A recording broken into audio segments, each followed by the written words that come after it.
হাওয়াতে আমি ছিলাম চান মাঝি তোমার শত্রু।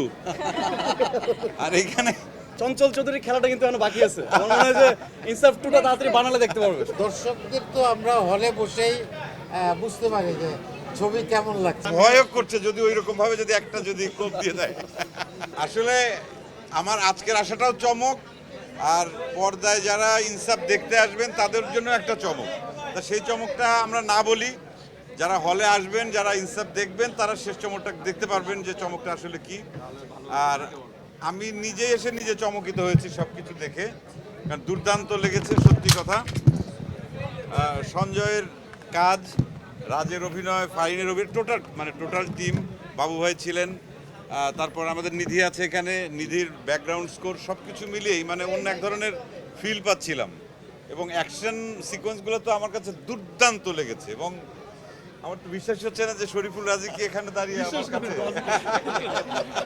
আমার কাছে।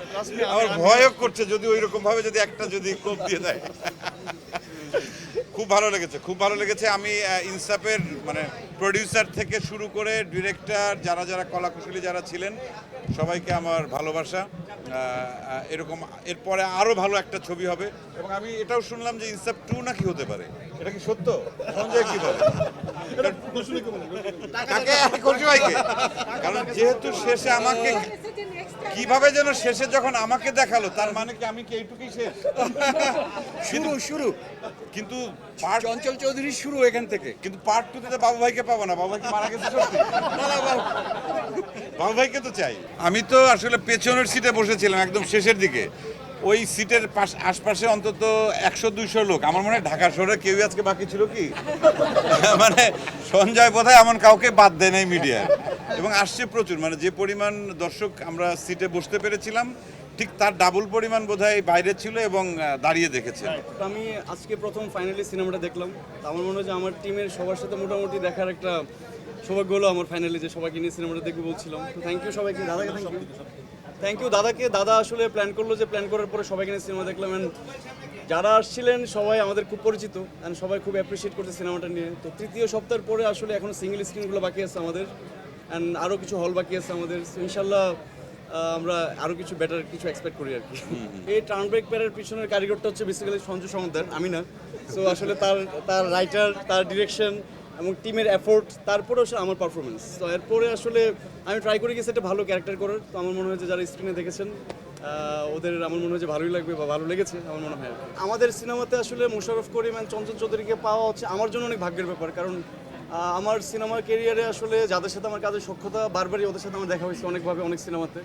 সো একই সিনেমাতে আসলে এরকম মানুষদের ইনভলভমেন্ট, আমি এর আগে বলে এসেছিলাম যে এই ইন্ডাস্ট্রির জন্য অনেক বেটার। চঞ্চল চৌধুরী, মোশাররফ করিম, ফজলুর রহমান বাবু আসলে সবার কোলাবোরেশন জন্য আসলে একসাথে হবে, তখন আসলে সিনেমা আরো বড় হবে। হাওয়াতে আমি ছিলাম চান মাঝি তোমার শত্রু। আর এইখানে তুমি ভিলেন। না, এখনো চঞ্চল চৌধুরীর খেলাটা কিন্তু এখনো বাকি আছে। আমার মনে হয় যে ইনসাফ টুটা তাড়াতাড়ি বানালে দেখতে পারবে। আমরা আমাদের চলচ্চিত্র নিয়ে আশাবাদী হয়ে উঠছে। আমরা একসময় চলচ্চিত্র নিয়ে হতাশ ছিলাম, এখন আশাবাদী হচ্ছে। আমাদের দর্শকরা আমাদের প্রশংসা করছে, আমাদের দর্শকরা হলে আসা শুরু করেছে।